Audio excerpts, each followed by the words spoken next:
Hello and welcome to Viking.TV Thursday with me, Anne Diamond.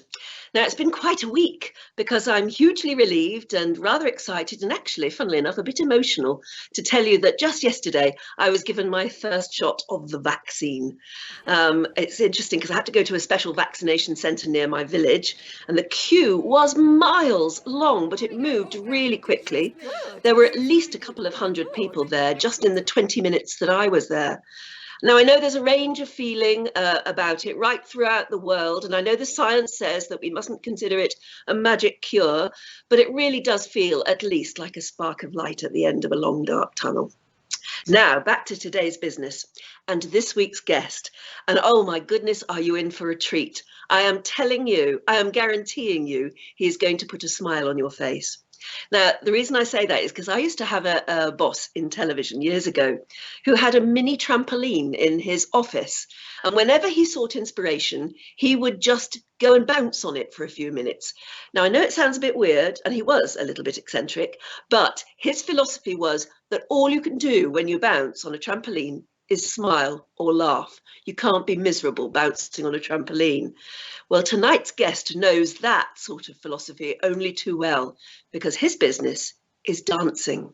And if you look, just drink in this short video. At the end of it, I know you'll be smiling.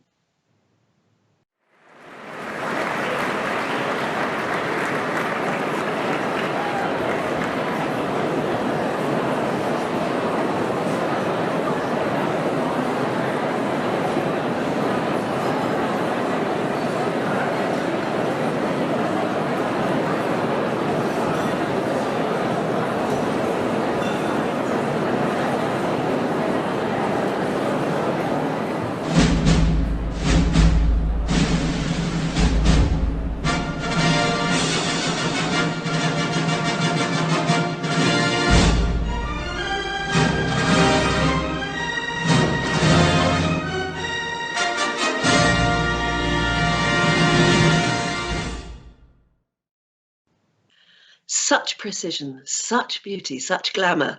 You don't get to do that without lots of tutoring from the experts. And my guest tonight is often dubbed the Baron of Ball Season. He creates that amazing spectacle every year in the world centre of the waltz, Vienna. So let's meet Professor Thomas Schäfer-Elmayer of the world famous Elmayer Dance School. And it's lovely to see you. Hello and welcome. Hello. Thank you very much for having me. What an amazing spectacle that was, and yet you managed to create it every year, except obviously not this year. Who are all of those young people? Where do they come from? They come from our dancing school only because there is no room on that dance floor for more people from other organizations. Like in other balls, you have lots of people from all over the world. But this is our own ball, the Elmayer Kränzchen at the Imperial Castle, and that is exclusively for the young people of our dancing school because even for them we do not have enough room there. Mm-hmm. The ball that you have seen there, the opening ceremony with our waltz formation, is every year at Mardi Gras, and it's a very nice ball because it starts already at 6 in the evening, 6 p.m. And the nice thing about it, at midnight, it's over when the ball season is over. Mm. And that's, of course, the only ball where you can get to bed at a normal time, more or less normal time. After 6 hours of dancing, though.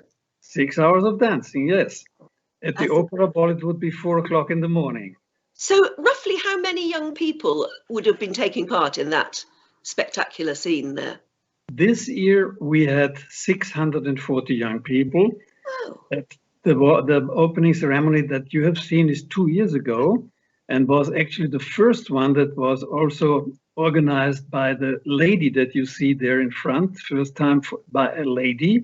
Normally, it's always male dancing teachers. I don't know why, but this has developed like this in our dancing school. But this was about 300 couples, I think, a little bit less than the 640. And what age are they? They're between 16 and 18, roughly. And clearly, you don't have any trouble recruiting young men into the dance school.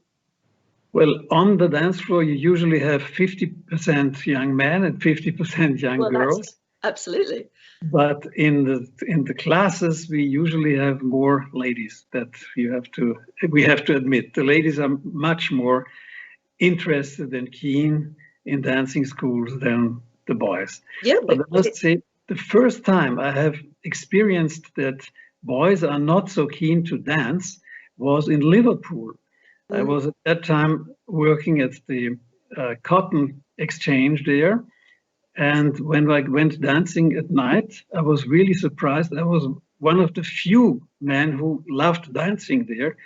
The English boys stood at the bar and were drinking, whilst I was dancing with all the beautiful ladies there. Yes, my mother always used to tell me that the men have a wonderful time at balls because they're never short of female company, but it's very much more difficult for the women because there are so few men around.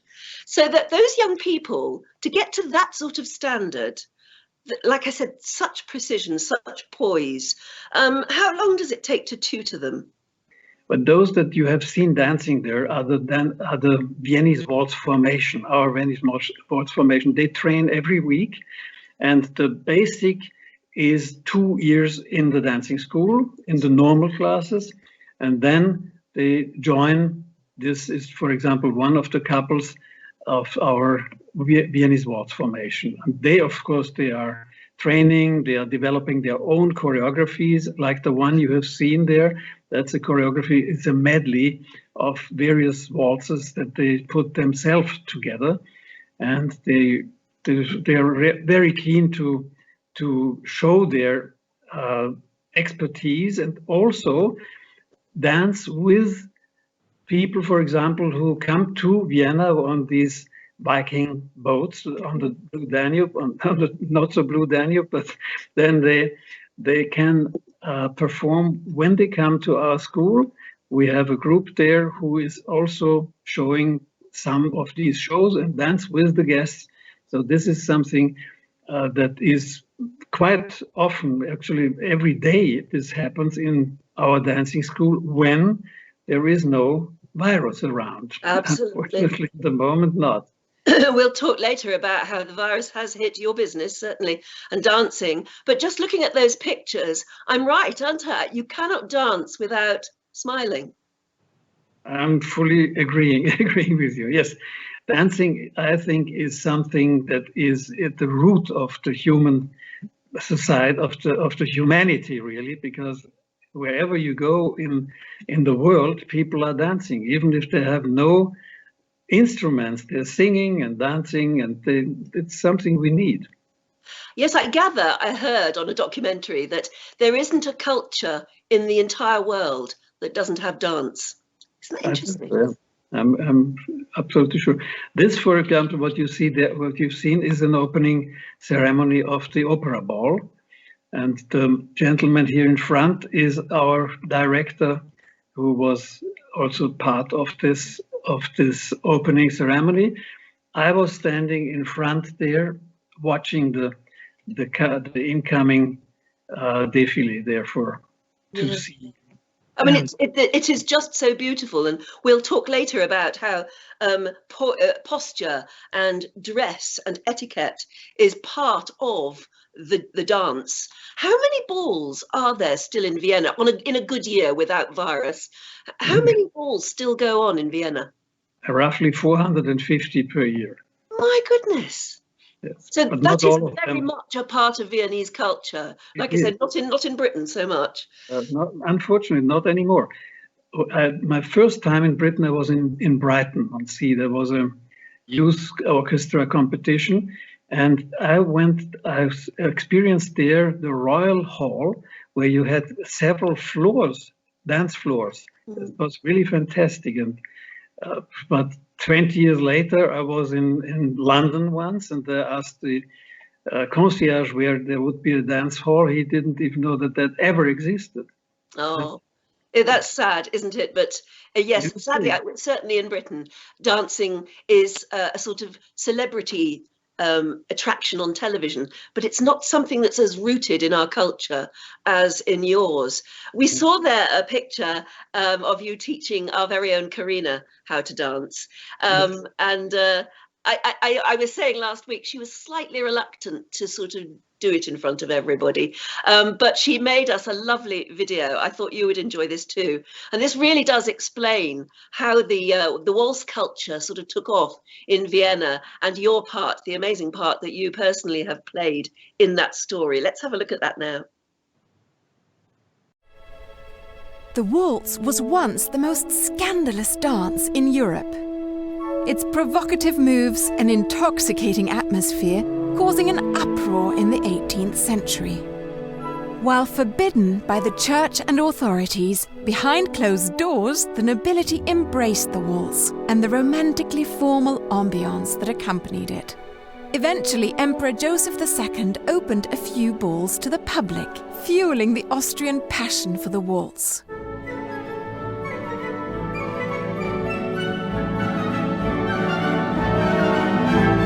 Today, love for the waltz, even among the young, remains strong, thanks in large part to the school of Professor Elmayer, Austria's noted dance and etiquette expert. It was started in 1919.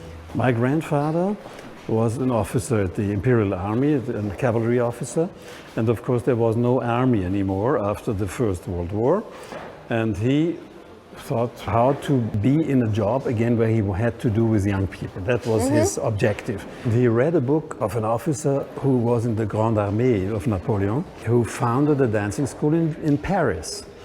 And he said, that's an idea. And he was a good friend of Margraf Pallavicini here. And this is the Pallavicini? Palais Pallavicini here. So it's the ground floor of an old palace? The Pallavicinis had no horses anymore. They had motor cars in the meantime. And so he said, you can convert these stables into a dancing school. Yeah, so these arches, these used to be the stables. All this used to be the stables, yeah. The teachers here were all aristocrats, and the lady assistants, he took all the beauty queens of Austria. So he started very successfully with that mixture here. Thousands of students have successfully learned the elegant waltz on the parquet floors of Tanzschule Elmayer. So I, a self-proclaimed non-dancer, volunteered a bit reluctantly to give it a whirl. Perhaps you could show me some of the typical steps of the Viennese waltz. The lady always starts with the left foot back, the gentleman with the right foot forward. So it's just very simple. You do left foot back, then the right foot to the side, and close. And now it's important that the left foot takes over the weight, because the right foot goes forward, forward, side, close, and left foot back. It's left foot back, side, close, and right, forward, side. We're drawing a box. Yeah, it's called the carré. The carré. Of course, Viennese Waltz is also about turning. It's back, side, close, and now the right foot forward, and forward, side, close. Then again, left, side, right foot, forward, side, left foot. That's the basic steps. From these few steps, the grand Viennese ball culture was born, a phenomenon that forever changed the face of European dance. The lady comes to the gentleman and she puts her right hand into his left hand, and she comes closer, puts her left hand on his upper arm, and you must come much closer. This is why it was prohibited for centuries. And lean back. So now we do it without turning this first. This is going to be the complicated part. No, this is the easy one because I'm leading. Okay. So your left foot goes back. I don't usually follow men. Let's make an exception. The left foot goes back, and back, side, close, and forward, side, and back, side, and forward, side, and back, side, close. Oh yeah, this is not so difficult. No, you see? You just have to have the right man. How many minutes did we need? This is Viennese Waltz.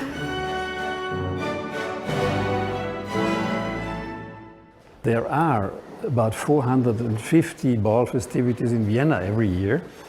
So you can have a ball virtually every week. More than 300,000 participants flock to Vienna every year for events like the legendary Opera Ball, with Professor Elmayer presiding for nearly a decade. The opening ceremonies have their traditional basis in the introduction of young people into society. So like a debutante ball? Yeah, this is debutante. So before the debutantes dance, amateurs who have been trained here open the ceremony? They do. They open the ball. They come in with the polonaise. Then they line up on the sides, and after them come in the guests of honor. The Viennese Waltz is always the last dance. After they have danced, I take the microphone and say, alles Walzer. And that Everybody means waltz. everybody waltz. Experiencing the waltz in the hands of an expert, it was easy to understand how the dance captivated a nation and the world. Plus, I discovered a neat trick. If you're dizzy, just try a quick spin in the other direction. Sharing Professor Elmayer's passion for the waltz and Viennese ball tradition was an experience I won't soon forget. I hope you'll do what I did and try your hands and feet at this Viennese tradition.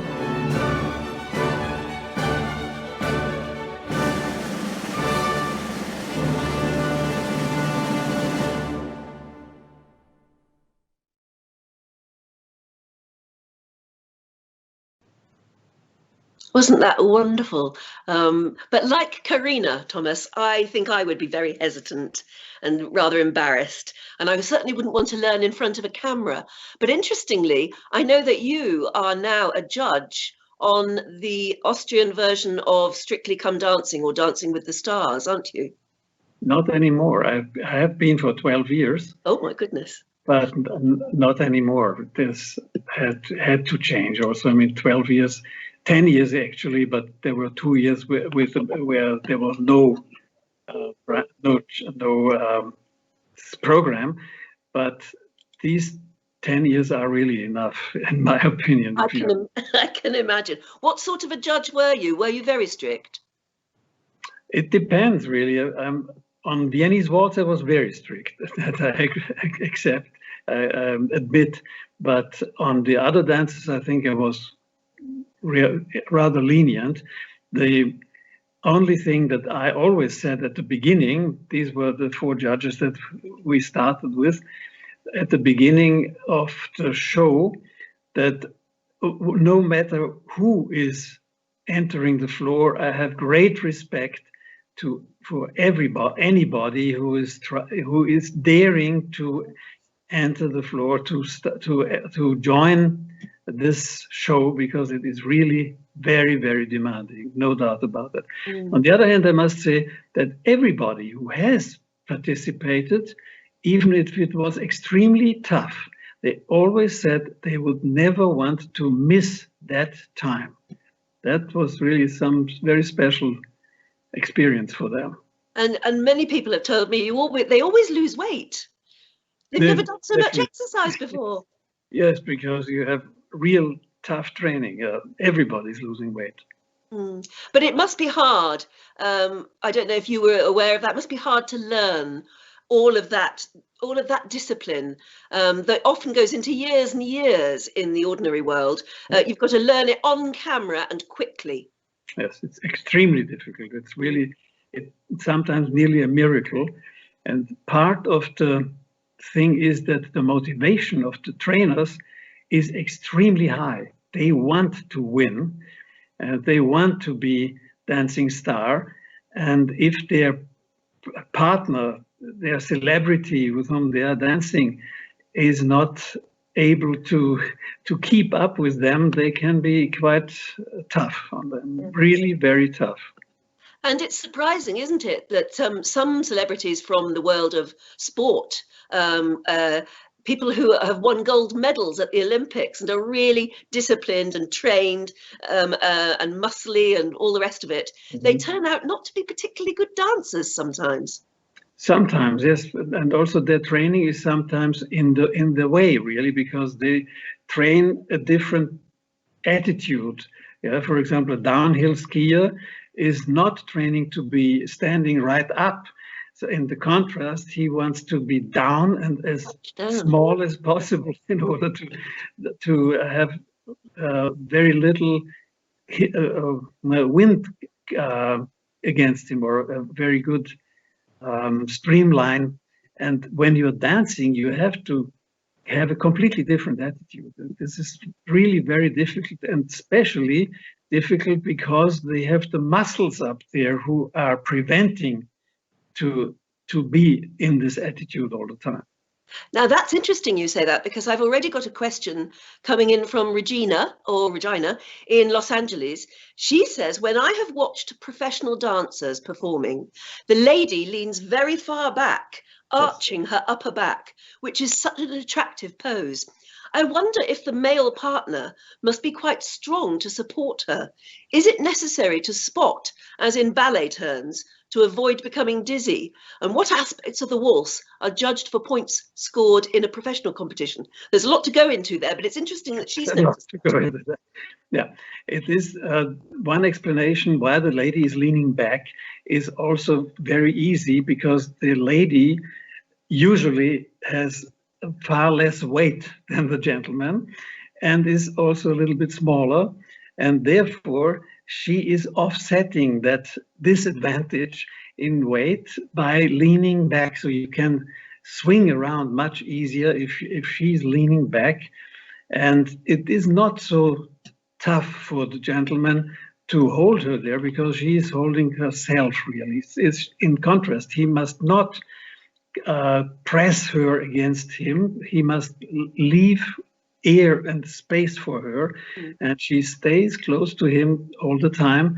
The main thing is also that both partners are taking giving the momentum in the turn, so that you are always from not only alone giving the momentum, but both have to take their duty to give the momentum for the turn, because Viennese Waltz is of course very, very fast. Yeah, and very, very, it's twirling all the time, isn't it? Is that what makes it different from the ordinary waltz?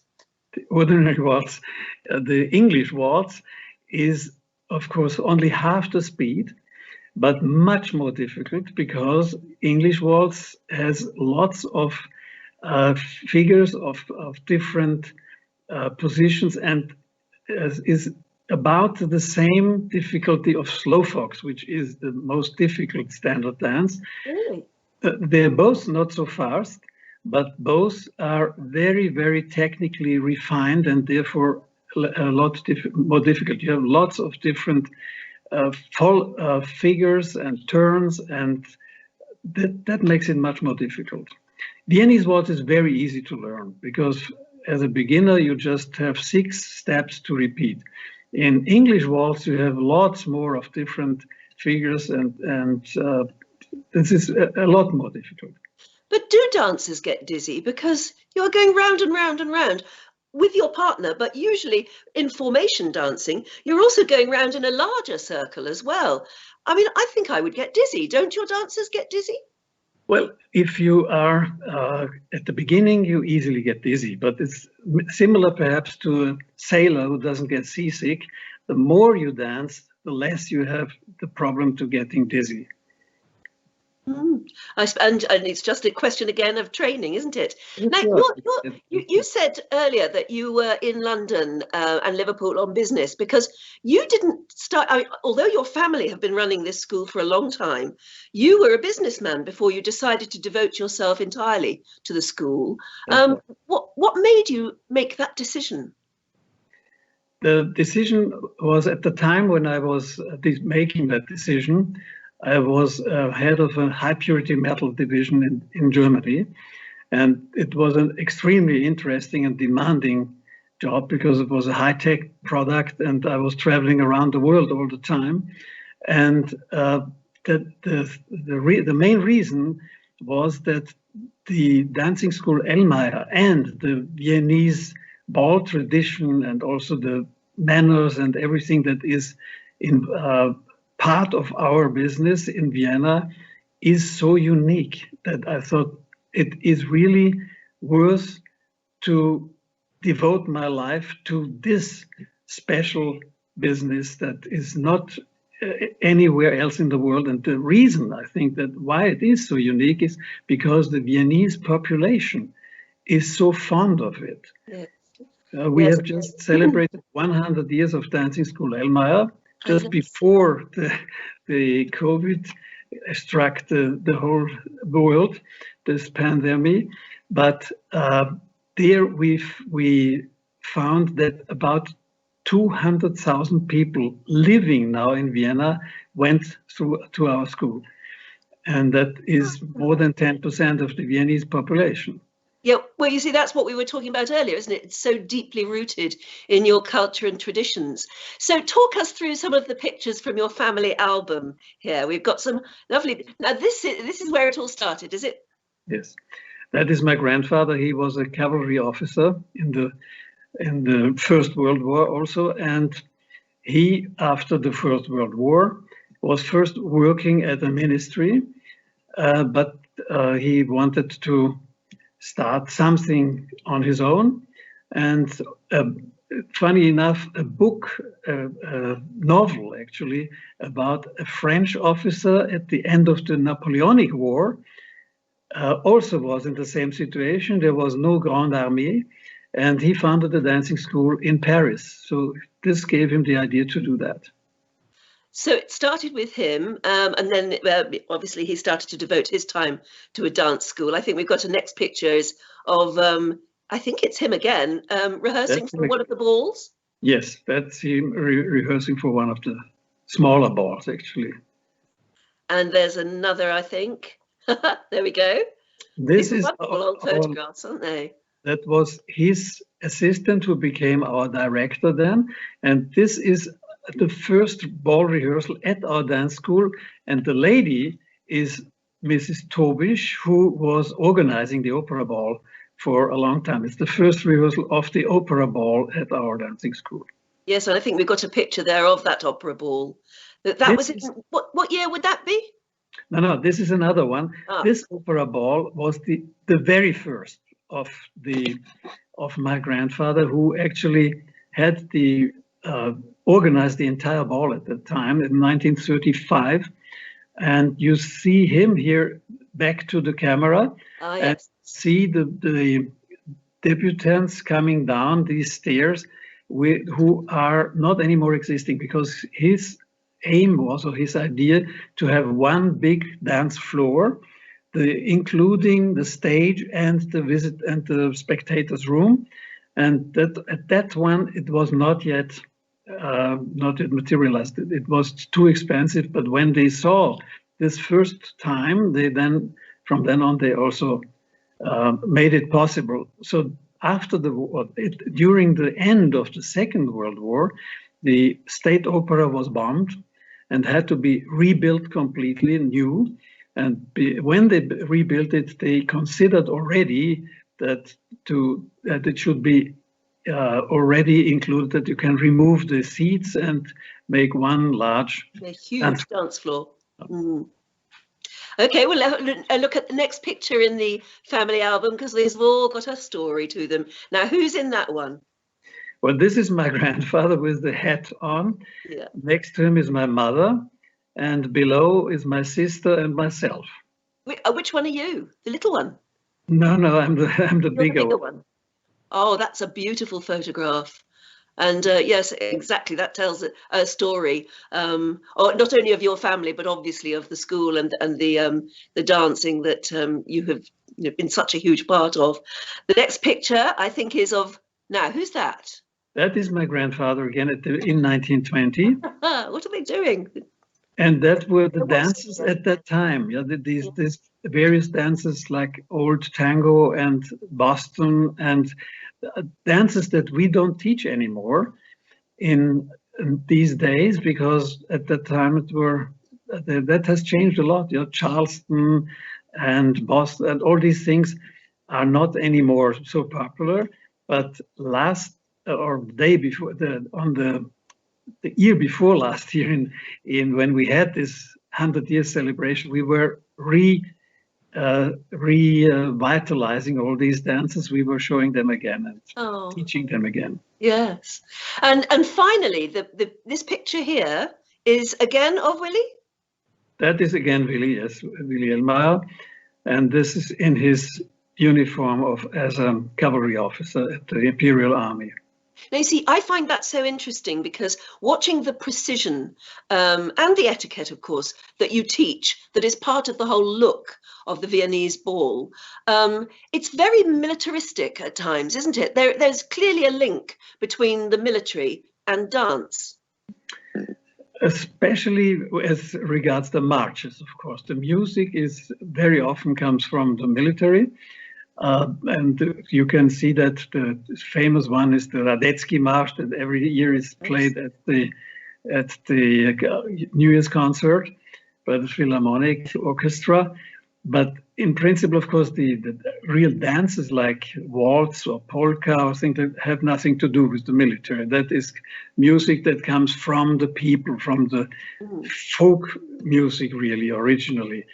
And that is music also that was not, or the dances were not played, not danced at the courts. They danced dances more like the line dances you can see. And today, one of them is extremely popular. That's the quadrille. And the quadrille. Oh, that's when everybody joins in that, don't they? Yes, that's what everybody joins in, or most people who have room on the dance floor. And then the dancing teacher, I'm doing that very often, is announcing the steps, and that is quite similar to the caller in the United States when they call the steps to the line dances. And that's a lot of fun, really. That is really one of the great fun, a great amusement at the balls. Now, that I wouldn't mind having a go at, because it looks fun, and nobody is. You're part of an enormous group of people. I would like a go at the quadrille. I think we might even have a little bit of video of that a bit later on. But for the moment, I've picked out a little video clip that shows that precision. And as you said, it's almost like lines and lines of people, and it just looks so spectacular, especially from above. Let's have a look at this little clip.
anyone watching now, if they want to watch more, just remember it's the Elmayer Dance School, and there are lots and lots of videos on YouTube. But it is so spectacular, and so many young people want to be part of it. It's just lovely. How on earth do you teach that many people to do the same thing? You must have a very, very loud voice. Yes, you have to have a very loud voice sometime, but you have to have a good microphone also. That helps a lot, yeah. And it looks very complicated, but actually, when you have the first rehearsal, my system is already the first rehearsal, we do everything of the ball opening ceremony, because we have 3 or 4 evenings only for the rehearsals. And if somebody is missing out on the second one, he has already knowledge of the entire opening ceremony.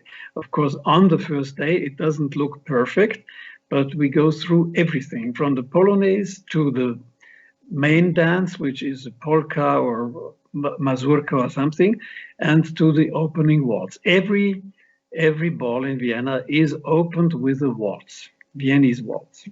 And then probably waltzing at the end, because don't you say that, Alan Waltz? Yeah. After the debutants have danced their waltz to the left, actually, the reverse turn. After that, the dancing teacher is saying alles Walzer. Alles, right. And that means the ball is opened and you can. For all, yeah, that must be wonderful. Itself, not only watch. Marlena has asked a question. How are the couples paired? Are they always paired with the same partner? Do they choose or do you choose? They choose. They are usually paired during the classes. They learn to know many young people there, and then they ask somebody a person they like, for example, or they feel sympathetic to, because it is also good manners not to leave your partner right after the opening ceremony to meet somebody, join some other people. You have to stay with your partner, and as a gentleman, of course, and not run away after the opening ceremony. And that is part of the etiquette that you teach us. That is part of the etiquette, yes. Yes, it's all very important, isn't it? We have another question about romance. And obviously everybody, oh yes, that's right. Sandra in San Diego says, with Valentine's Day coming up, what do you think is the most romantic piece of music to dance to? There are many romantic pieces, but usually your English waltz can be there are many very romantic things. Moon River or Fascination. These are famous English waltzes that are very, very romantic. Oh, here we go again then. Another very similar question from Cynthia in Princeton, who says, hi, is this the case that in history, if a man and woman were seen dancing the waltz together, they were assumed to be betrothed? Is that the case with the Viennese and English waltzes? To be? I didn't understand it. If a man and woman were dancing the waltz together, was it assumed that they were courting, they were going to be married? No. That we never assume that. In contrary, we should, if you are going out with a group, you should dance with every lady during that evening, not only with one lady. And that again is the etiquette, the way to behave properly. Right. Just in case anyone watching thinks that the young people of Vienna are very, very disciplined and strict in themselves with their dancing, there was a lovely documentary made about your ball back in 2011, and it shows them letting their hair down in a much more traditionally teenage way. I thought everybody would enjoy seeing this too.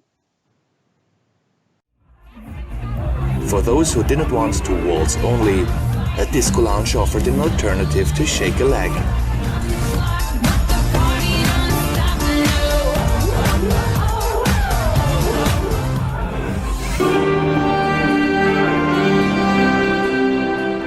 Over the course of the evening, a formation of professional Latin dancers inspired the audience, as well as a highly skilled dancing couple. 1, 2, 3, 4.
Es ist einfach großartig, was hier geleistet wird. Und das Elmayer-Kränzchen ist nicht der Schlusspunkt des Faschings, sondern ist eigentlich der Höhepunkt des Faschings. Und es ist eine so wunderschöne Atmosphäre. Man kann alle Menschen eigentlich nur bewundern, die daran teilnehmen.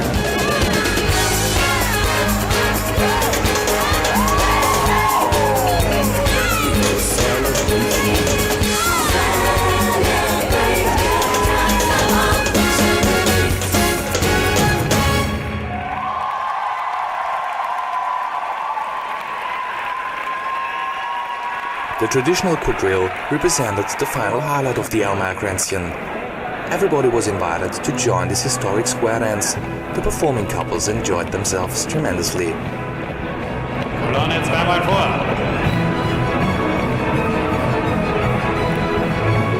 Arm rechts wieder vor. Schräg rechts. Platzwechsel. Schräg rechts. And there you have it. At the end, that was the quadrille with everybody having a go. And the origin of the quadrille is Scottish and Irish folk dancing, country dancing. Like in America, you have the line and country dances, and this was transformed a little bit in France, and it's now called le quadrille français. Le quadrille français, I see. We've got lots of questions coming in about such things. Carla in the United States says, I've always wanted to try and take a dance class, but I've never been brave enough to try. What are your tips and recommendations for a nervous beginner? There is absolutely no reason for to be nervous, because it is just fun. It is just nice to join, and you don't need any knowledge before, because you're going to be taught everything. There's nothing to be nervous about, absolutely nothing. Yes, there's nothing that you have never seen before. I imagine you've had good, obviously talented people to teach, and other people who, maybe not so much. Yeah, but the very interesting experience is that very often those students that are not so talented, after several months, they are better than those that are so talented. Oh, that's encouraging, you see. Scott from Grapevine in the US said, my wife and I went to your waltz school when we were with Viking. It was without a doubt one of the best excursions ever. If you can teach me, you can teach anyone, he says. There you go, that's lovely. And Barry in Sarasota said, does Thomas personally enjoy other types of dance beside ballroom? Do you do anything else? Of course, I enjoyed in my lifetime lots of other dances, and especially I also enjoyed the dances, the court dances that are also familiar to this quadrille. When in the 19th century, the dances at the court balls were quite different from what we are dancing now. You didn't have foxtrot and tango and all these things that came later, only in the 20th century. And these dances are very nice. And I also enjoyed lots of disco, whatever you. I was traveling when I was still in industry. I also loved to dance at that time, of course, already. And what I always loved to do in the evening after we had lots of meetings was dive into the pool at the hotel. But usually, at the time we were finished, the pools were closed already. And then the easiest, the best second choice was to go into a disco and dive into the music. Yeah. So I know lots of discos in Akasaka and New York and all around the world at that time. So I love to dance all these things. So you can do the John Travolta, the John Travolta. Well, Saturday Night Fever. I'm not sure that I can do that. It's interesting watching. I mean, the whole concept, obviously, of dance is being together, being in a big group, holding people close to you, dancing to the music, getting a little bit warm and maybe even romantic. How can that possibly go on during the pandemic? How has it affected your dance school? We are completely affected. We are just simply closed. There is nothing we can do. There are no balls. There is no ballroom dancing. Absolutely impossible. What a shame. I suppose you must have locked down like everybody else at the beginning. And then did you try and come out of it during the summer and obviously have to lock down again? Yeah, right. During the summer, we had a little bit a chance to teach again, but only people that were not in dance position, so they had to keep their distance to the other persons. And there were lots of young people who we were teaching in very small groups from 10 in the morning until 10 in the evening. Wow. And afterwards, I always, not one group at 10, 12 hours, but one after the other. And we were, of course, curious to know whether they liked that, all of a sudden not to dance with a partner. And the boys very often said, it was very interesting. All of a sudden, I learned a lot about technique, because before I was only concentrating on the lovely partner opposite. Oh. So it also had some advantages. And I think everybody's wondering whether you can teach dancing by Zoom or Skype. Can you teach dancing remotely? You can, yes, but it is not the same thing, really. It is possible, and it is something that is really second best. We don't do that. We have decided not to teach dancing by Zoom or Skype or anything like that, because we feel that dancing is something you need to be together. It's something personal. And this, of course, we have to wait until it's back again. And I think always we have been so lucky over all these years now. If you imagine my grandfather, who was born in the 19th century, he went through the First World War. He went through the epidemic there, the Spanish flu. Then he had the world economic crisis in the 1920s. After that, the Nazis and the Second World War. So we are really so far very, very privileged, I think, and we should also be very happy that this is the first time we are suffering from an epidemic like that. True, absolutely. It's just that when we were my grandfathers and fathers before, when they were faced with a crisis, a historical crisis like a war or something like that, one of the things that bounded people together and gave them a reason to go on was the ability to be with each other and the dances and the music. And this is the one thing that we are being denied at the moment. That's the cruelty of it, isn't it? That's right. Yeah. But look, the Spanish flu was lasting 2 years also, and there the people had absolutely no remedy. They had nothing. 60 million people died, and we forgot all about that, really. Yes, it's just it's sad that there's a generation, they're calling it the COVID generation, of young people who would ordinarily be, dressed in their finery and part of one of your balls, and they are going to be denied that. But there's still time for them, isn't there? I hope that it will be over soon with the vaccination and all that. and they are still young, so there will still be time for that. I think so too. Yeah. And what of you and the future of the school? Do you have another generation to hand it on to? My children will not be, unfortunately, they are not keen to do it. So it will most probably be out of our team of young people that we have in the moment. Very, very good team, and they will carry on. Yeah, because it would be very sad to lose it now, wouldn't it? And and as you said, what did you tell me? 450 balls a year in normal years. But not only our dancing school. No, but many other dancing schools.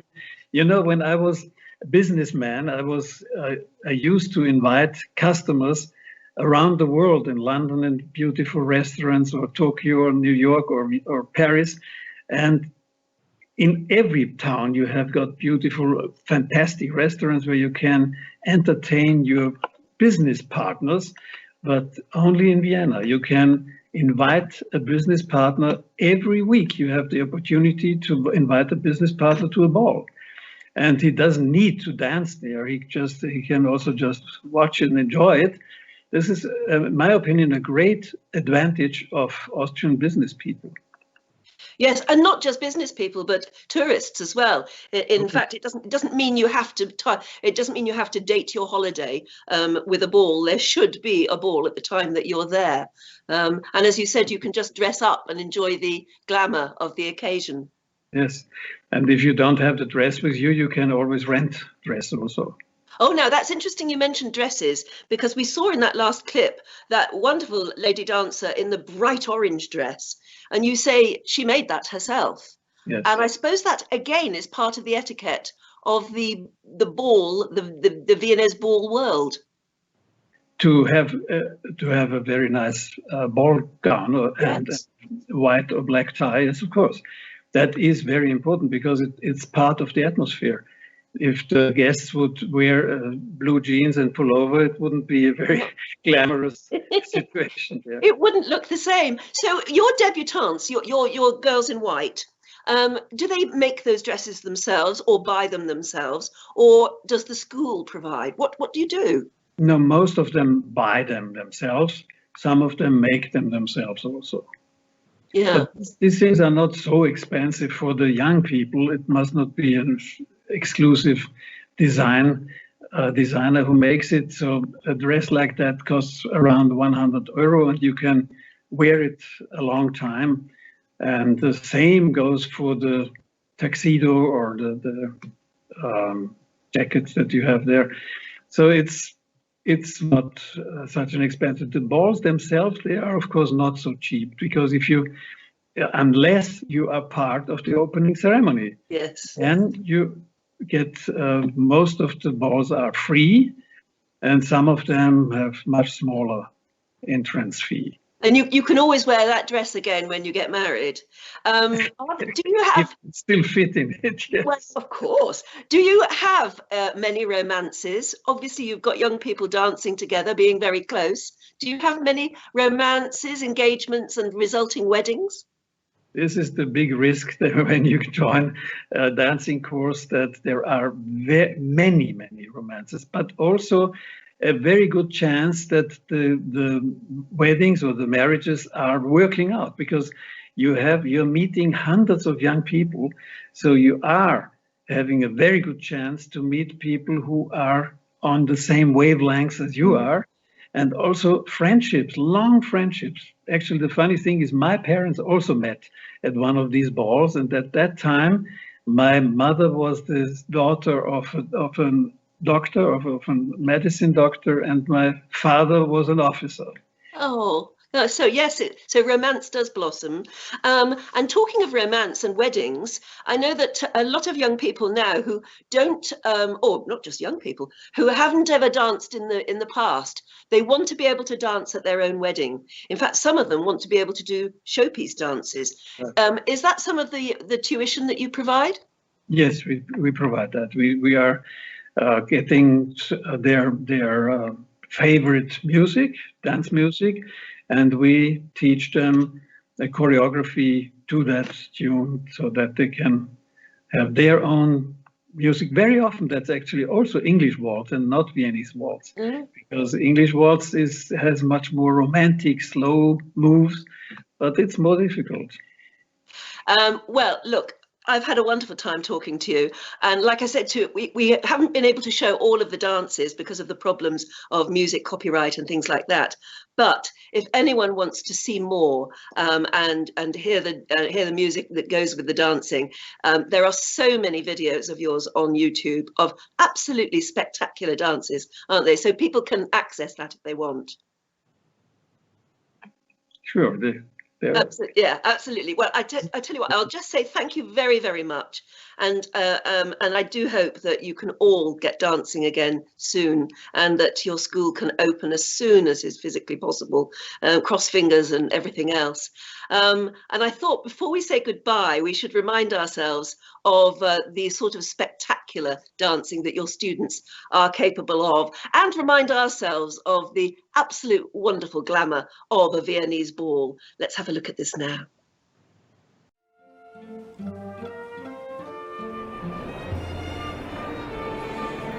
On the 8th of March 2011, the traditional Elmayer Kränzchen took place for the 91st time. As the final highlight of Vienna's ball season, the Imperial Hofburg opened an exclusive ambience for Elmayer Dancing School's annual ball.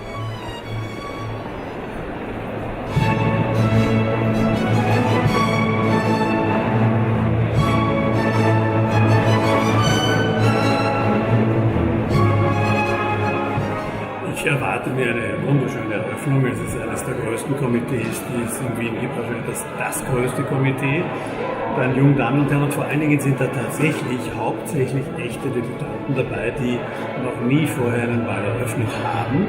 Und obwohl sie so völlig unerfahren sind, haben sie jetzt schon bisher sehr viel Gutes gezeigt. Und ich erwarte mir, dass es bei der Eröffnung sogar noch ein bisschen besser geht, weil da ist ja doch noch das Lampenfieber dabei, das auch hilft.